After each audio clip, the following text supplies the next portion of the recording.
नरेंद्र मोदी ने गुरु तेग बहादुर सिंह जी को उनके बलिदान और समर्पण के लिए किया याद। रकाबगंज गुरुद्वारे पहुंचकर टेका मत्था, दी विनम्र श्रद्धांजलि।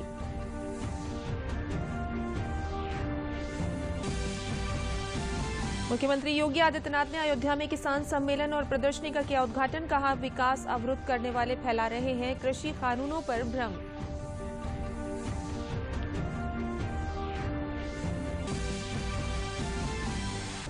प्रदेश में कोरोना संक्रमण से ठीक होने वालों की संख्या पहुंची 5,49,190। Corona recovery rate 95.57%।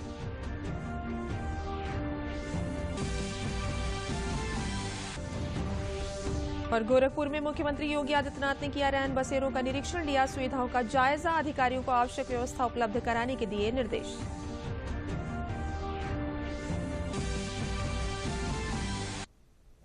नमस्कार, मैं हूं तरन्नुम रिजवी। अब समाचार विस्तार से। प्रधानमंत्री नरेंद्र मोदी कल राजधानी दिल्ली स्थित गुरुद्वारा रकाबगंज पहुंचे और गुरुद्वारे जाकर मत्था टेका। प्रधानमंत्री ने वहां पहुंचकर गुरु तेग बहादुर सिंह जी को उनके असीम बलिदान और समर्पण के लिए याद किया और उन्हें श्रद्धांजलि दी। खास बात कि प्रधानमंत्री की इस यात्रा के दौरान किसी तरह का वीआईपी बंदोबस्त भी नहीं किया गया। आम लोगों के लिए किसी तरह का पुलिस बंदोबस्त या ट्रैफिक बैरियर्स भी नहीं लगाए गए, ताकि आम लोगों को प्रधानमंत्री की इस यात्रा के कारण कोई परेशानी न हो।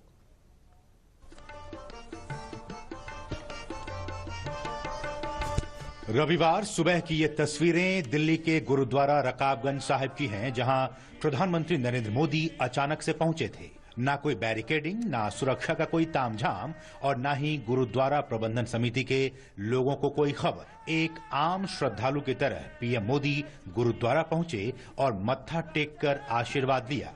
उन्होंने श्री गुरु तेग बहादुर जी के असाधारण बलिदान को याद करते हुए उन्हें नमन किया। बाद में ट्वीट करके पीएम मोदी ने लिखा कि आज सुबह मुझे ऐतिहासिक गुरुद्वारा रकाबगंज साहिब में मत्था टेकने का सौभाग्य मिला, जहां श्री गुरु तेग बहादुर जी के पार्थिव शरीर का अंतिम संस्कार किया गया था। दुनिया भर के लाखों लोगों की तरह श्री गुरु तेग बहादुर जी के विचार और जीवन मुझे सदैव प्रेरित करते हैं।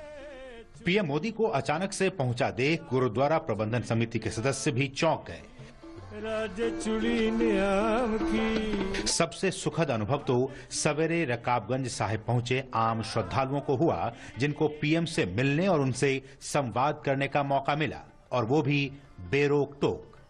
यहां तक कि उनके आने जाने के दौरान रास्ते में भी ना किसी तरह का पुलिस बंदोबस्त और ना ही कोई ट्रैफिक बैरियर था, ताकि आम लोगों को कोई असुविधा ना हो। एक और ट्वीट करके पीएम ने कहा, गुरु साहब की ये विशेष कृपा है कि हमारी सरकार के कार्यकाल के दौरान ही हमें श्री गुरु तेग बहादुर जी के 400वें प्रकाश पर्व को मनाने का अवसर मिल रहा है। आइए इस पावन मौके को ऐतिहासिक बनाएं और श्री गुरु तेग बहादुर जी के आदर्शों को अपने जीवन में अपनाएं। सिख धर्म गुरुओं के विचार और जीवन सदैव प्रधानमंत्री मोदी को प्रेरित करते रहे हैं। सिख समुदाय के सम्मान को लेकर मोदी सरकार की संवेदनशील सोच भी बीते 6 वर्षों में लगातार दिखी है। एक ऐतिहासिक फैसले के तहत मोदी सरकार ने सिखों के सबसे पवित्र स्थलों में से एक श्री हरमिंदर साहिब यानी स्वर्ण मंदिर से जुड़ी संस्था को लंगर और अन्य सेवा कार्यों के लिए विदेशी अंशदान लेने की अनुमति दे दी है। एक तरह से दुनिया भर के संगत अब श्री दरबार साहिब में सेवा कर सकते हैं, जिसके लिए उन्हें पहले अनुमति नहीं थी। मोदी सरकार ने सिखों के कल्याण के लिए कई और बड़े कदम उठाए हैं। साल 1984 के सिख विरोधी दंगों के मामले में सिख समुदाय को 3 दशकों से भी ज्यादा अरसे तक न्याय से वंचित रखा गया था। मोदी सरकार द्वारा गठित एसआईटी के माध्यम से दंगों की जांच नए सिरे से मुमकिन हो पाई। एसआईटी गठन के सिर्फ 3 साल के भीतर कांग्रेस के सदस्य सज्जन कुमार को सजा मिली। रिकॉर्ड समय में करतारपुर साहिब गलियारे का निर्माण हो या फिर श्री गुरु नानक देव जी की 550वीं और श्री गुरु गोविंद सिंह जी की 350वीं जयंती को लेकर दुनिया भर में कार्यक्रम आयोजित करना हो, मोदी सरकार की संवेदनशील सोच हर जगह दिखी है। अब इसी तरह गुरु तेग बहादुर के 400वें प्रकाश पर्व को भव्य तरीके से मनाने की तैयारी की जा रही है। तीर्थयात्री आसानी से करतारपुर साहिब का दर्शन कर सकें, इसके लिए सुविधाजनक व्यवस्था हुई। डेरा बाबा नानक से पाकिस्तान सीमा तक कॉरिडोर का निर्माण किया गया, तो साथ ही रोज लगभग 15,000 तीर्थयात्रियों के संचालन के लिए कलात्मक यात्री टर्मिनल का निर्माण किया गया।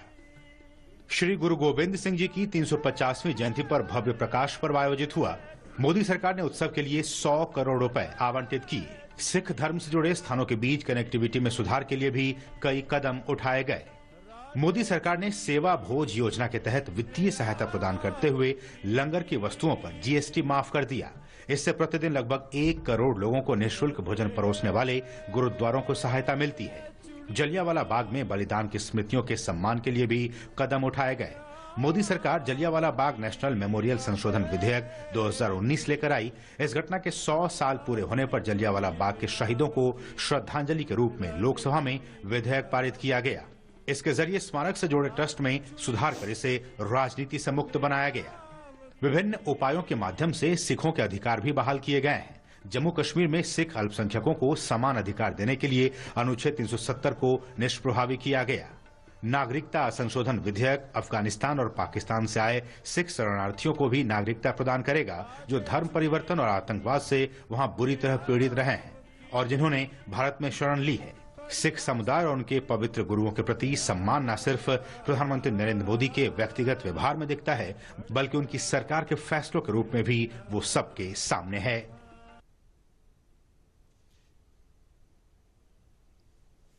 नए कृषि कानूनों को लेकर भाजपा लगातार किसानों के बीच जा रही है और इसी क्रम में मुख्यमंत्री योगी आदित्यनाथ सहित अन्य केंद्रीय मंत्रियों ने भी किसानों से संवाद किया। तो वहीं दिल्ली के कोडली में एक किसान पंचायत का आयोजन किया गया, जिसमें दिल्ली के आसपास के 9 गांवों के किसानों ने हिस्सा लिया।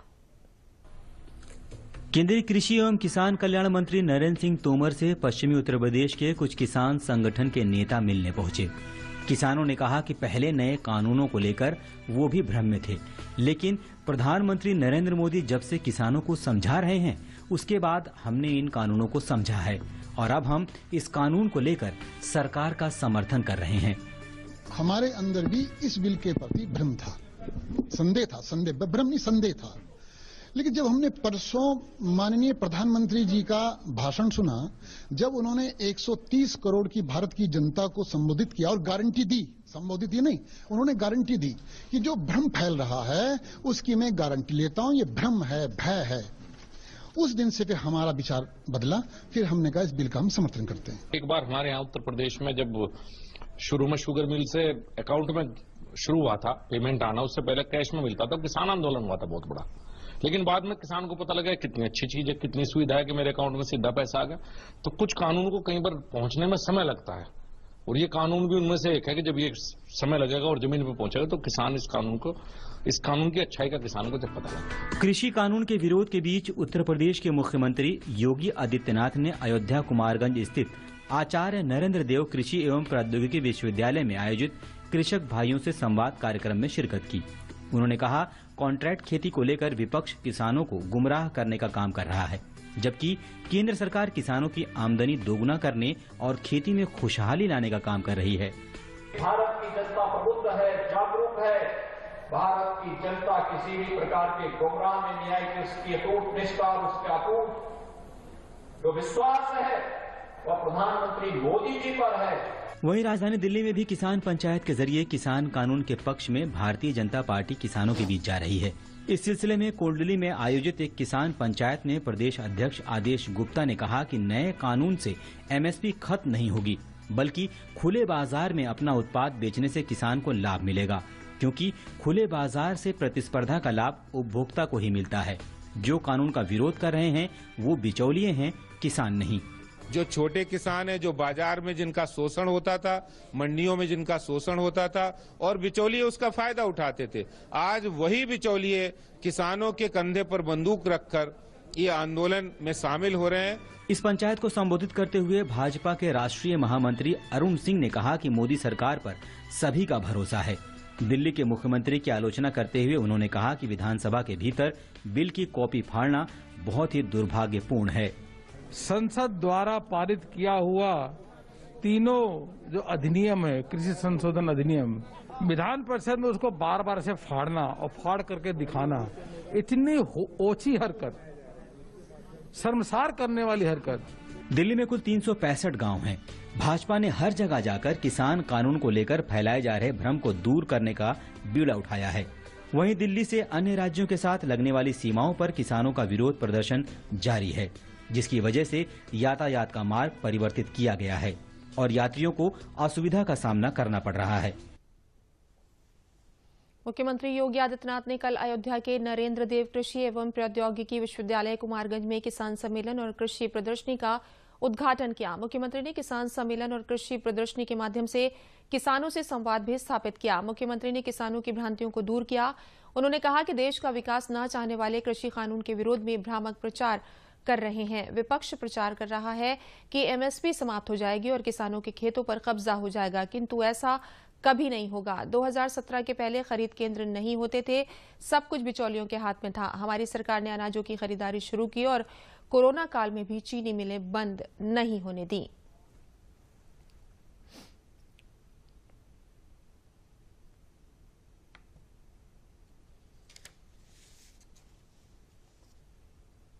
स्वामीनाथन आयोग की रिपोर्ट के अनुरूप अन्नदाता किसानों को न्यूनतम समर्थन मूल्य का लाभ भी मिले, यह काम किसी और ने नहीं किया। कांग्रेस ने इसको दबा दिया था रिपोर्ट को, लेकिन प्रधानमंत्री बनते ही मोदी जी ने 2017-18 में एमएसपी हर एक किसान को देने की गारंटी दी और वह भी लागू कर दिया। तो कुछ लोग जिन्हें विकास अच्छा नहीं लगता, वे गुमराह करने का कार्य कर रहे हैं।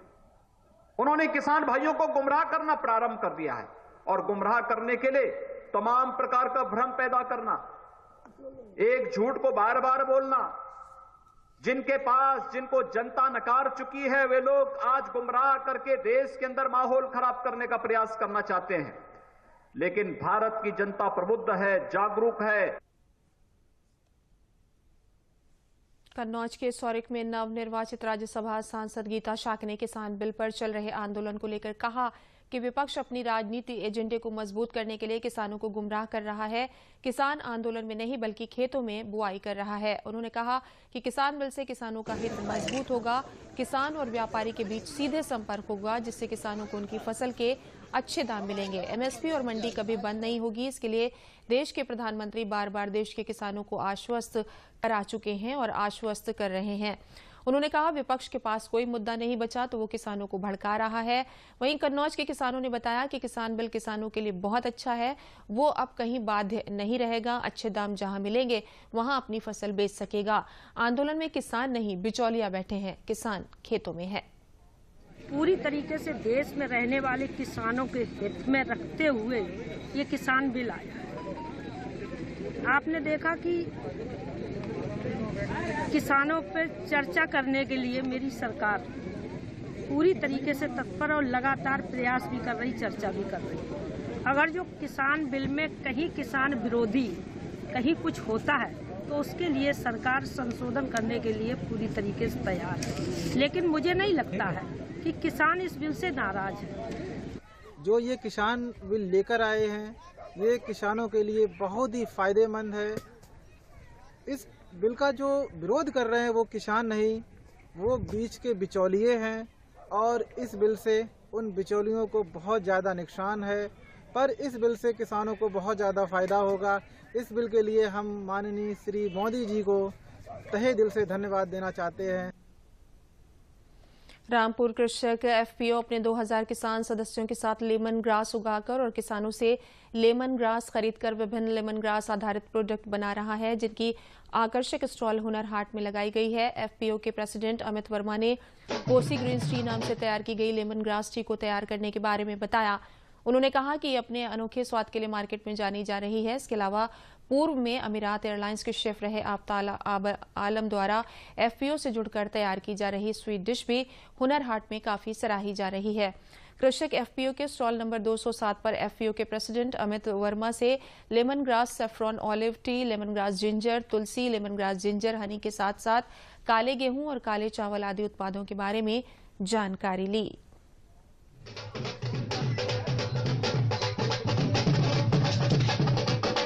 कल भी यहाँ कुछ जैसे किसान आए थे, आज भी करीब आधा दर्जन किसान आए, जिनको हमने बताया और उनके शंकाएं हमने दूर की। हमें पता है कि एक आदमी जाकर वहाँ कम से कम 10 लोगों को ये शंका दूर करेगा तो इससे एक माहौल बदलेगा। और एफपीओ जमीन पे जुड़ के उनको लाभ दे रहा है। अपनी सब्जी, दूध और फल के लिए हमने कोल्ड स्टोरेज खोला है। जब मंडी में आवक बहुत कम होगी तो वो हमारे यहाँ रख सकता है और जिस दिन रेट ज़्यादा होगा उस दिन वो उसको बेच सकता है। ऐसे ही हमने अनाज के लिए किया है। अब किसान अपना धान नहीं अपना चावल हमारे साथ रख के उचित दामों पर बेच सकेगा। तो ये कहीं ना कहीं सुविधा उस बिल में भी है, जिसको काम को हम लोगों ने यहाँ शुरू किया है। आज 2000 किसानों को जोड़कर उनके खेत में लेमन ग्रास हमने लगवाई है। हम उनसे खरीदते हैं, उसको खरीदने के बाद उत्पाद बना के फिर हम उनको लाभ दे रहे हैं। प्रदेश में वर्तमान गन्ना खरीद व्यवस्था से बरेली के किसान खुश हैं और वे सरकार की नीतियों और नए कृषि कानूनों की प्रशंसा कर रहे हैं।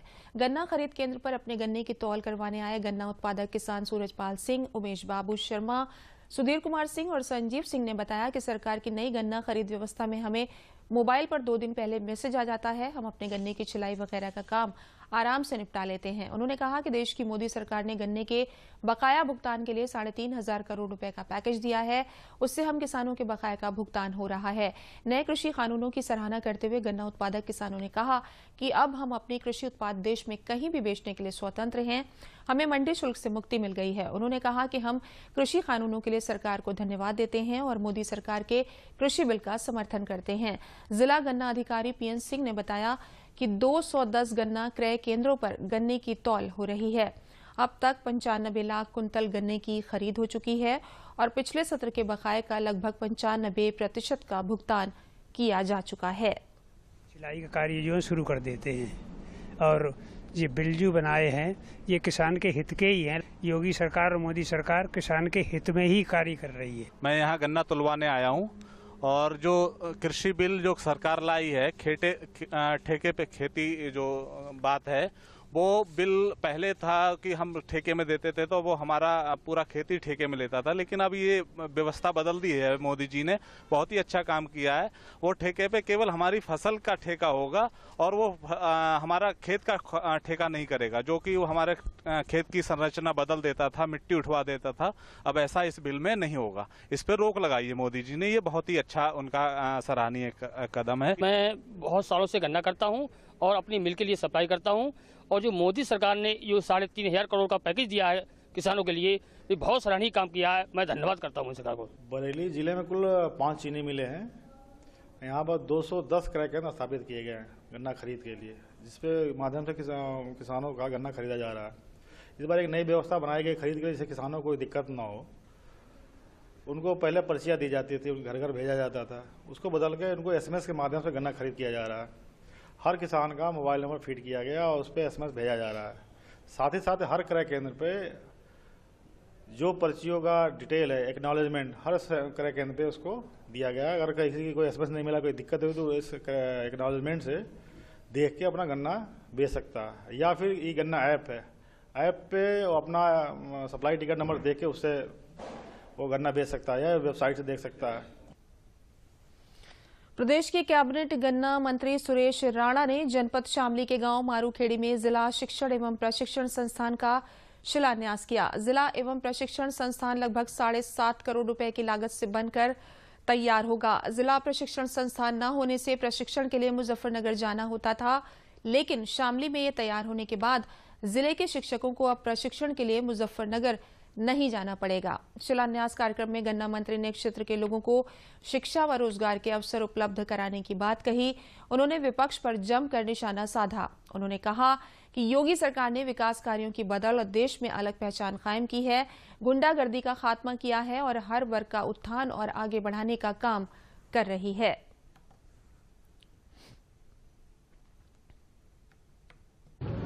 देश के यशस्वी प्रधानमंत्री आदरणीय श्री नरेंद्र मोदी जी की प्रेरणा से उत्तर प्रदेश के यशस्वी मुख्यमंत्री योगी आदित्यनाथ जी ने लगातार विकास की एक बौछार उत्तर प्रदेश के अंदर की है। और मैं कह सकता हूं बरसों से प्रदेश को जिस विकास का इंतजार था, उस विकास को देने का काम योगी आदित्यनाथ जी ने किया है। चाहे सड़क हो, चाहे बिजली हो, चाहे कानून व्यवस्था हो, चाहे MSP पर खरीद हो। उसके साथ साथ शिक्षा को सुदूर गाँव तक शिक्षण संस्थानों को पहुँचाना, इसका प्रयास आदरणीय मुख्यमंत्री जी ने किया है। और उसी प्रयास की कड़ी में आज शामली जनपद 2011 में बना था, लेकिन अब तक यहाँ डाइट नहीं थी। और आज यहाँ माननीय मुख्यमंत्री जी की कृपा से शामली जनपद में डाइट मिली है। स्वास्थ्य विभाग के अपर मुख्य सचिव अमित मोहन प्रसाद ने प्रेस वार्ता में बताया कि प्रदेश में पिछले 24 घंटों में कोरोना संक्रमण के 1,247 नए मामले सामने आए हैं और पिछले 24 घंटों में ही 1,559 कोरोना संक्रमित मरीज उपचार के बाद पूरी तरह से ठीक होकर डिस्चार्ज किए गए हैं। प्रदेश में सक्रिय संक्रमण के मामलों की संख्या 17,245 है। प्रदेश में अब तक कोरोना संक्रमण से 5,49,190 मरीज उपचार के बाद ठीक हो चुके हैं, जिसके बाद प्रदेश में रिकवरी दर बढ़कर 95.57% हो गई है। विगत 24 घंटों में संक्रमण के 1,247 नए मामले सामने आए हैं। इसी अवधि में उपचारित होकर डिस्चार्ज होने वालों की संख्या 1,559 है। इस समय प्रदेश में रिकवरी का प्रतिशत 95.57% चल रहा है। जो लोग अब तक संक्रमित होने के पश्चात डिस्चार्ज किए जा चुके हैं, स्वस्थ होने पर, संक्रमण विहीन होने पर, उनकी संख्या बढ़कर के अब 5,49,190 हो गई है। इस समय प्रदेश में एक्टिव इन्फेक्शन के केसेस की कुल संख्या 17,245 है, जिनमें से 7,496 होम आइसोलेशन में रहकर स्वास्थ्य लाभ कर रहे हैं। 1,775 संक्रमित व्यक्ति निजी अस्पतालों में भुगतान के आधार पर अपना इलाज करवा रहे हैं। बाकी के जो एक्टिव इन्फेक्शन केसेस हैं इस समय, वो सभी राज्य सरकार की निःशुल्क L1, L2, L3 चिकित्सालयों में भर्ती होकर अपना इलाज करवा रहे हैं। Indian oil corporation limited Uttar Pradesh के कार्यकारी निदेशक एवं राज्य प्रमुख डॉक्टर उत्तय भट्टाचार्य ने प्रयागराज में कॉरपोरेशन की अनेक योजनाओं की शुरुआत की। इस कार्यक्रम के मुख्य अतिथि उत्तय भट्टाचार्य ने इंडियन ऑयल के डिलीवरी हॉकर्स के द्वारा डिलीवरी के समय किन किन सावधानियों को परखा और जांचा जाता है, उसकी जानकारी ली। इस मौके पर केंद्र सरकार द्वारा डिजिटल लेन देन को बढ़ावा देने के उद्देश्य से cashless digital free delivery check extra तेज सिलेंडर 425 किलोग्राम का LPG जंबो सिलेंडर को लॉन्च किया। दूरदर्शन से बात करते हुए उन्होंने कहा कि इंडियन ऑयल अपने ग्राहकों को सुरक्षा और संरक्षा प्रदान करने का पूरा ध्यान रखता है और अब छोटे से लेकर बड़े से बड़ा सिलेंडर इंडियन ऑयल अपने ग्राहकों को प्रदान कर रहा है।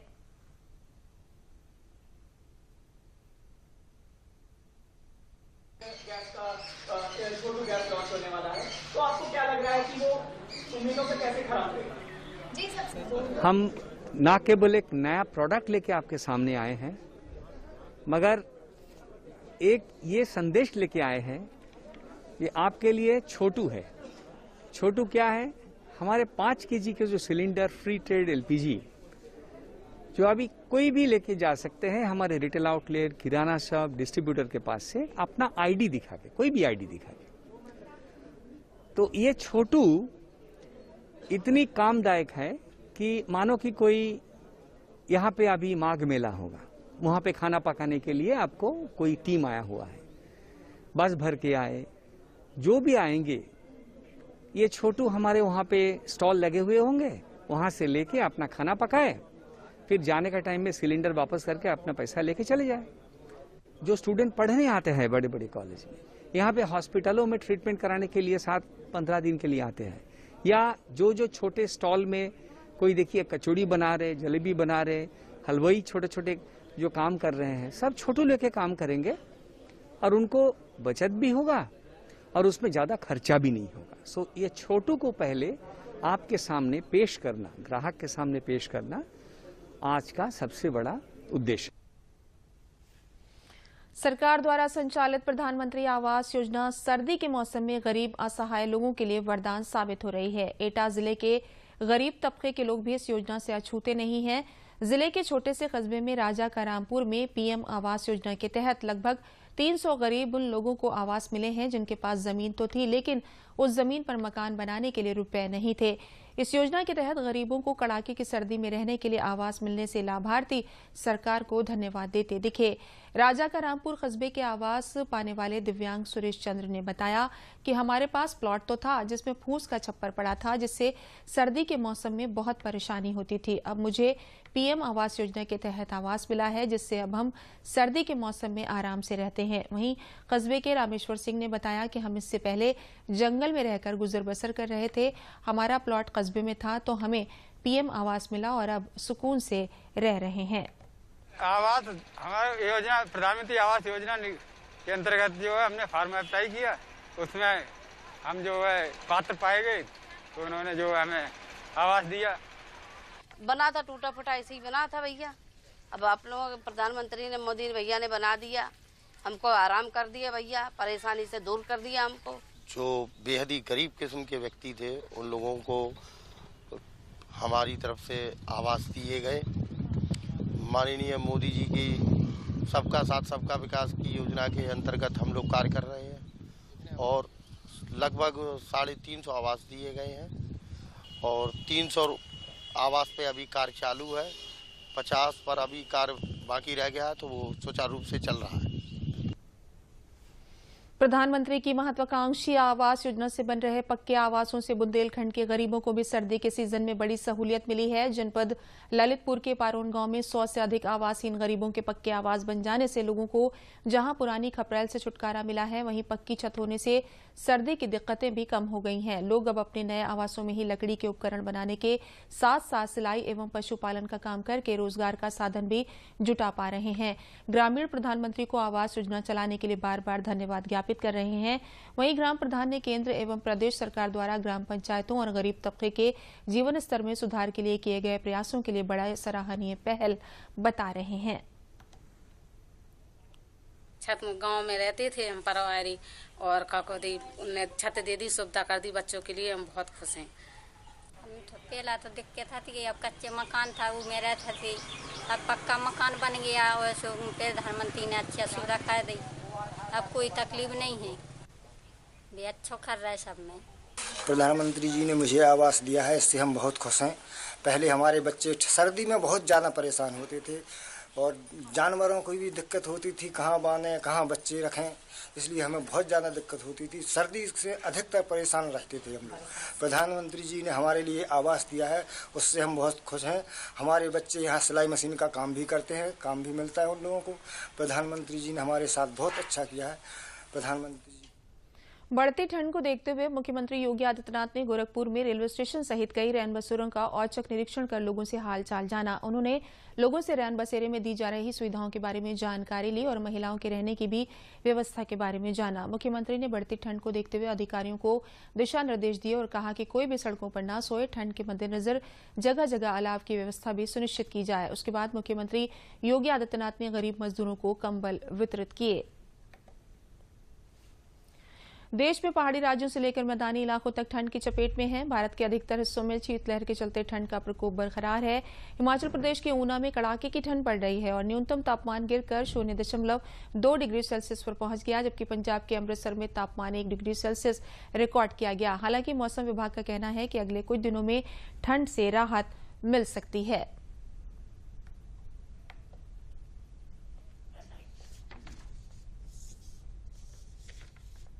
अंत में प्रमुख समाचार एक बार फिर।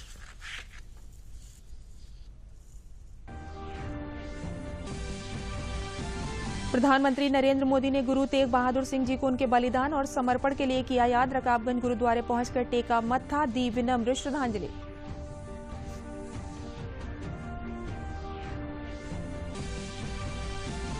मुख्यमंत्री योगी आदित्यनाथ ने अयोध्या में किसान सम्मेलन और प्रदर्शनी का किया उद्घाटन। कहा, विकास अवरुद्ध करने वाले फैला रहे हैं कृषि कानूनों पर भ्रम।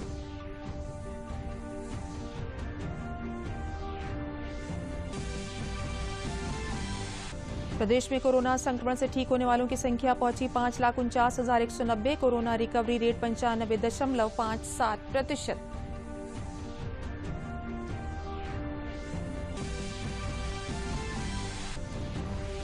और गोरखपुर में मुख्यमंत्री योगी आदित्यनाथ ने किया रैन बसेरों का निरीक्षण, लिया सुविधाओं का जायजा। अधिकारियों को आवश्यक व्यवस्था उपलब्ध कराने के दिए निर्देश।